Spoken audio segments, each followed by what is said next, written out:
Good morning, Kansas City. Welcome to another fun episode of Life After KCPS. My name is Chris Odam. I am the lucky guy that's had a chance to work with students over the years in Kansas City.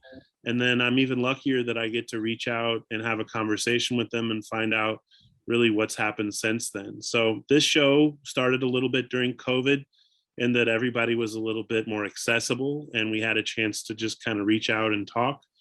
And we started recording these. I think we're up to almost 40 or so episodes now. So if you like what you hear today, you can find other examples on Google and YouTube just by searching for Real World Learning and Life After KCPS.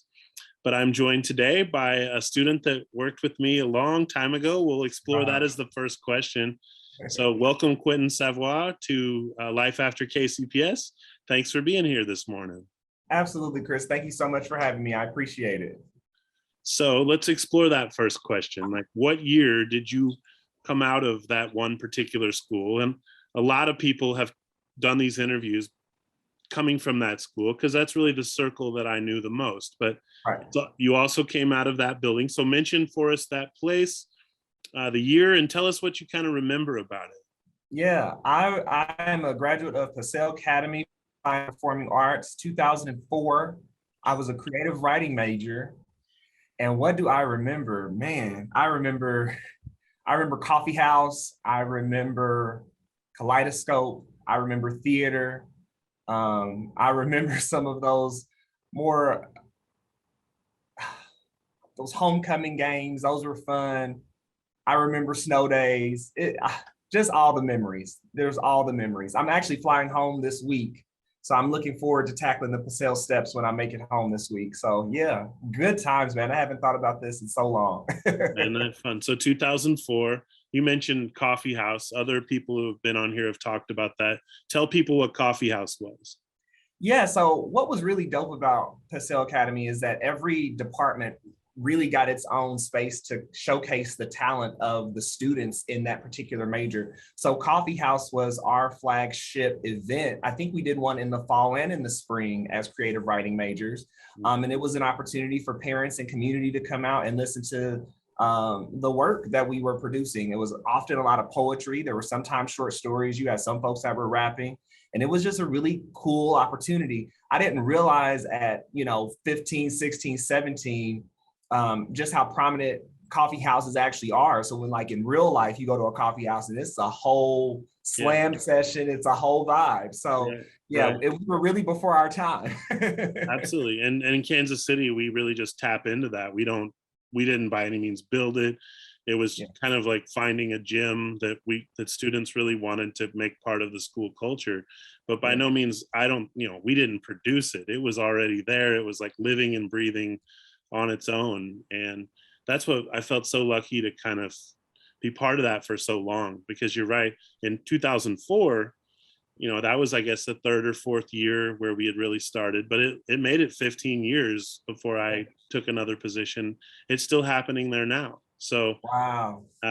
We had auditions and kids tried out and learned from each other. And we had judges who were prior students. So tell me, did any of that prepare you for what you're doing now? Oh my goodness. Writing, absolutely. Chris, I'm gonna tell you, man, one of our assignments, we used to journal every day. We would come in, because I think your class was my longest class of the day, because we had block scheduling. So we had 2 blocks of time. We went to lunch during your class, I think. Mm-hmm. And every day you would make us journal, and it was a grade. And I used to hate journaling, but today it has become such an important tool, because I was having a real meltdown last year with COVID and everything. I didn't realize how bad I was doing. And it wasn't until I had a friend say to me, well, have you tried just writing? Have you tried just sitting down and journaling? And I was like, oh, the way I used to. Mm-hmm. Yeah. And it really ended up being my saving grace. So now it has become a real therapeutic tool for me to just sit down, either before I leave my house in the morning or right when I get to my office, just to take 5 minutes and say, hey, this is what I'm trying to do today. This is how I'm feeling. This is what I'm thinking. I didn't sleep good. And even if it's 3 sentences, it allows me some grounding in the day. So the writing is so essential, not just for my own mental health, but even in the work that I'm doing now, because now in this organization that I'm the deputy director at, A lot of what I'm writing is for community. It's for my team internally. I'm reading complex bills and trying to make it make sense for my team and for the folks that we organize alongside. So you can never go wrong with knowing how to write properly. Yeah, I absolutely agree. Well, that's really cool. Yeah, it's there for you when you need it. But I'm also remembering you as a person. We're not against being in front of people. Like, you hit the stage and you shared openly. Do you feel like that was a gateway to being more comfortable doing that later, or is that something you were just always bound to do? Was because you now have a podcast and right, and you lead a lot of things that involve just fluid speaking. And Yeah. I knew you as a young person to be very fluid. Did you find that to be good practice, or did you notice that back then or anything? I don't know that I noticed it. Now I realize it because I find so many adults that are like, well, no, I don't want to speak. No, I can't be in front of the camera. And I'm like, it's just nothing. It's 2 minutes. Right. So I definitely feel like speech and debate prepared me. Participating in things like Coffee House absolutely prepared me. There was a comedian, I forget who it is, who tells the joke of, Americans' number one fear is public speaking, and their second fear is death. And it's like, you'd rather be the guy in the casket than the guy giving the eulogy. So I'm really grateful for all the opportunities I had to do public speaking, because it definitely got me into a place of being comfortable where it does just flow. Now, I will say the flow does lose some of its polish over the years, because now I find myself searching for words more these days, but it has definitely, it got me prepared for sure. Yeah, that's fantastic. I'm excited to hear that, you're potentially using something you've practiced and continuing to practice something you'll keep using. And then I'm the same boat. I went way into language knowing whatever it is, I'm just going to invest in words, and whatever it'll take me on that path somewhere. And I'll, that's what I will want to practice more and more and more. So it's really, really been a fun practice myself. And then even more fun to watch young people I used to work with not be young anymore. And like, I'm not saying you're not young, but not the young I knew, I suppose, right? And to still have so much reason to do this. So what are you doing these days? I don't know that we necessarily know. This show's also a chance to kind of advertise and attract people to kinds of, futures that they may have not even considered or even heard about. And there's so many of those in this era that like a new type of work or a new type of path might emerge. Can you tell us a little bit about how you found what you're doing right now? Absolutely. So I'm the deputy director at Make It Work Nevada. We're a community organization, not organizations. We would be considered a political nonprofit. So we are an advocacy group. We organize families, Black families and Black women specifically, around a variety of issues: housing justice, economic justice, reproductive justice. And basically what we do is we try to make sense of the things that are happening from a government perspective to engage people. So if you don't like that your trash doesn't get picked up on Thursdays at the same time every week, we try to take people's lived experiences, put those voices together and say, hey, we need change because childcare is more expensive than university in Las Vegas. And that's where I live. So it is the work of community organizing that I have found my passion line in. And I remember being a student in Kit Cubis's history class, learning what a lobbyist is. Yeah. And I was like, oh, that would be cool to be a lobbyist, not realizing what all that entails, because I am also a lobbyist. But in Nevada, our state government is only in session every other year. So in those off years, I'm out here organizing folks. I'm talking to them about if they're registered to vote. I'm asking them, did they go to their last city council meeting? And just really trying to energize people to be engaged in the process, because we see what happens when we aren't engaged in the process. We see that right now we've got extreme weather in every pocket of this country. We've got folks being put out of their houses at breakneck paces. It's just a lot of stuff. And I guess I just found myself attracted to the good trouble that John Lewis often talked about. Wow. So that's what we're doing. Very cool. Very cool. Yeah. That's some powerful stuff to be involved in. I'm hearing you all the way through, and it's so excited to hear you talk about it. So that's kind of like we've jumped a couple years. And I think young people might feel that too. We went from the day you walked out of Paseo, and then you're suddenly in this role. But then that's not the truth, right? Not at all. what did it take to get in this role? What did you have to do to prepare for it? Or were there any prerequisites to this job? Or kind of wind it back for us a little bit before you had this role. Tell us a little bit about that path. Yeah, that path I wouldn't change for the world. It was so hard.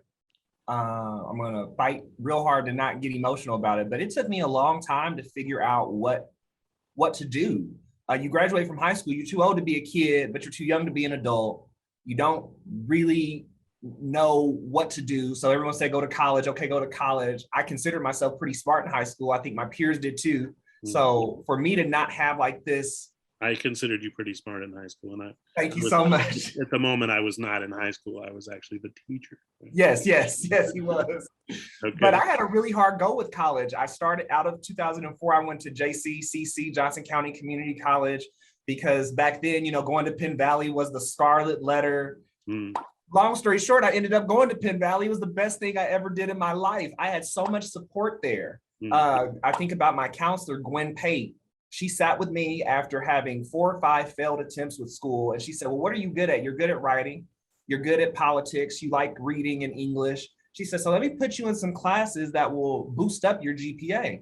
Because what they don't tell you folks is when you go to college and you don't withdraw from the class, they just give you an F if you don't show up. I had never gotten an F ever, Chris, ever. So getting Fs on my college transcript, I was like, what the hell is this? But Miss Pate got me together, and she got me to a place where I was able to graduate from Penn Valley. I had a great GPA from there. I parlayed that to Rockhurst University. I grew up down the street from Paseo, so driving to school every day, I was like, I'm never going to Rockhurst. I'm not Catholic. Why would I go there? Went to Rockhurst, had an incredible experience. I was the commencement speaker when I graduated because it was really full circle, and I'm not super religious, but it definitely felt divine when I graduated from Rockhurst 10 years to the day of graduating Paseo. So it was literally this 10-year journey of learning how to learn, understanding what I wanted to be doing, and just deciding to pursue it, because intention equals results. That was the biggest thing that I learned in that 10-year period, was just that I had to buckle down, focus on what I wanted to achieve, and really nothing got in my way. Nothing got in my way. So I would encourage people today, young people particularly, decide what you want and go after it unwaveringly. Fantastic. I feel like now you're way out of the circle that you were talking about, being 10 blocks away from this and that.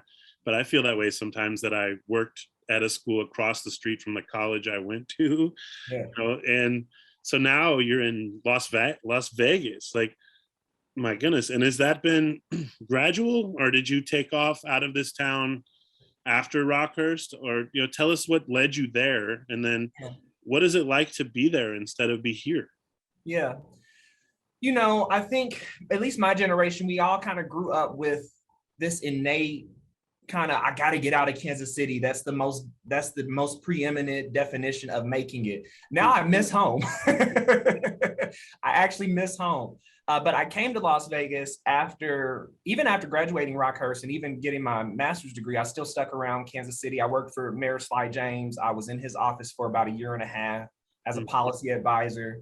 And really, really in that role understood, I want to talk to community people. I want to make sure community people understand what's happening at city council, because government has its own vernacular. And I'm always thinking about people like my mom and my sisters who are not unintelligent, but just too busy trying to raise kids and get to work on time and pay bills to sit and understand what ordinance passed, what ordinance didn't pass, and what that means for your day-to-day life. So it was in Mayor James's office that I really fell in love with connecting with people and making the process make sense to them. When I left his office, I went back to the private sector and I worked for Cerner, traveled a lot. That was great. And then I got tired of traveling because I didn't feel like I was making a difference. So I decided to come west because Nevada had a really important Senate race back in 2018. I got to Nevada December 30th, 2017. And I said, well, you know what? It'll be good for me to go out there and try to get myself ingratiated in the culture for the 2018 election. And then maybe by 2020, I could work a presidential race. So I got out here. And one of the other pluses is that I could be closer to my grandmother, who lives about 4 hours away. But when I got out here, I realized how accessible everyone is. You can literally walk in your grocery store and be next in line to your state treasurer or your US senator. You know, oh, you like DiGiorno, Senator Cortez Masto? So do I. That's so cool. And I didn't have that type of access in Missouri. In fact, back home, the political circles are very tight. And I wasn't able to quite crack those circles prior to working in Mayor James's office. So getting here, I've really kind of made a name for myself. I've thrown myself into the community. I've let folks know I'm not from here, but this is home now. And all I'm intending to do is make better this place than how it was when I found it. Wow. Fantastic, Quentin. I appreciate you sharing all this. And that, I think if we were to ask for one more thing, you've kind of already alluded to it, but Kansas City, you've been listening to some awesome examples of dedication. And again, sometimes we think of our students in kind of one particular path, or, you know, I don't think that's at all the case. Every one of these interviews I've been doing, you know, we hear just kind of boundless paths and uninterrupted growth and just power just to push through some of the challenges. What do you think is happening where people don't think quality students come out of our schools? Wow. Not a small question, but that's not a small question. What do you think's behind all that, and what's going on there? Because every time I do one of these interviews, we hear yet another fantastic example, and I think some people are thinking, I wouldn't have thought that would have happened coming out of Kansas City public schools. Mm-hmm. Do you think there are people still with those beliefs, and what do you think? I definitely think there's still folks with those beliefs, which is why I'm a strong public school proponent. I'll be the first to say that I didn't feel like I had all the tools, but I definitely feel like I had enough. Mm-hmm. You know, I think about teachers who really held me to task. Miss Bledsoe, my goodness. Back then, she was my arch nemesis, you know, but golly, the things the lady was trying to get me to understand at 16 and 17, I needed that. Yes. I needed that. I think about a Joe Coughlin. I needed someone that wasn't just gonna pass me through. Right. I think that public schools have gotten a bad rap because, well, honestly, I think the bad rap in public schools is rooted in anti-Blackness and rooted in anti-people of color, right? Because public schools are the spaces where folks can go, people of color go and learn to be educated. But then you have the political climate always trying to detract from the importance of public schools. Well, we want families to have choice. Yes, but when families have choice, you defund the schools where most folks that don't have the option of choice have to go. Mm-hmm. So are those kids any less worthy of a good education and a good start than these other folks? And one of the things I also think about is like kids don't ask to be here. So as adults in this world, we have a responsibility to make sure that the school ecosystem that we are in is going to be something where our kids can have whole, full, thriving lives. We're having this really silly debate right now in the Clark County School District about mask and critical race theory. And it's like, first of all, none of this stuff is happening in a K through 12 setting. Additionally, why are masks so politicized? These are kids we're talking about. These are young people. So everything just kind of gets wrapped up in the vacuum of the fight.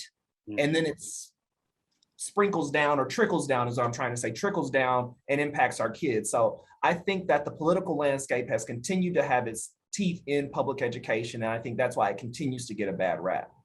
Wow. So well explained. Thank you so much for that. Okay, so here's one. Let's return back to you. Where are you going to go with all this? And do you have any big aspirations down the road that you have kind of played with, but not all the way decided on? Or are there some of those that are more like just target goals right now? You know, as you get older, you have all the ideas, and then at some point your brain just gets full and it's like, I'm just so disorganized up here. Because I feel like 10 years ago it'd be like, oh no, I'm gonna do this and I would just get it done. Now I have so many more responsibilities, so getting back to me feels kind of hard because this job really takes up a lot of my mental space. Though I have taken the time to think about what some of my aspirations are. I'm definitely thinking about law school. I want to pursue law school. Not that I want to be a practicing lawyer, but knowledge and information is so much of a void that the families that look like mine don't have access to. So if anything, I just want to go to law school so that I can go tell my people how they can better navigate this system that we are in that doesn't always feel like it's working in our benefit. I've thought about running for office. That's something that continues to come up. I don't know what that would look like per se. I can see it. I can see it. But the idea is very exciting. I always say that I would run and win and maybe only do one term, because I think a lot of the problem in our political discourse is that we're not honest. We say all these things in America. We talk, and I'm not an anti-American person. I'm not that at all. I was born and raised in this country. I'm grateful. I understand all the access and privileges, despite being a Black gay man, that this country has allowed for me to have. But we still say things like we're the greatest nation on earth, where there's no real evidence to prove that. I talk to families, Black women in Vegas who shut down the Strip 50 years ago in the name of housing rights and affordable childcare. And 50 years later, we're still having those same conversations. So we can't claim to be the greatest nation ever when 50 years later, we still have families that say they can't afford to send their kids to daycare. It's just, it's wild to me. So I would be an elected official that would make those realities front and center. And we would need to move from there in order to make sure we're decentralizing power and making sure that our world is a little more equitable for folks. Fantastic. Run on that platform. Exactly. I can't vote, but I would, man. I can hear it in your claims. I can hear it in your passion. It's so exciting to revisit that. So pardon me there, Kansas City. Let me fix that. Really been exciting to rewind this with you. I knew it would be. Everybody I've been reaching out to, I'm like just kind of hypothesizing, and then I get just this tiny remembrance of it, and then it's just like being rolled over by a huge wave of, I had no idea that was all going to be part of it. So thank you so much, Quentin. I knew you had good things in you, and I knew so many of the people we work with do. It means so much to revisit that and to hear what you're out there doing.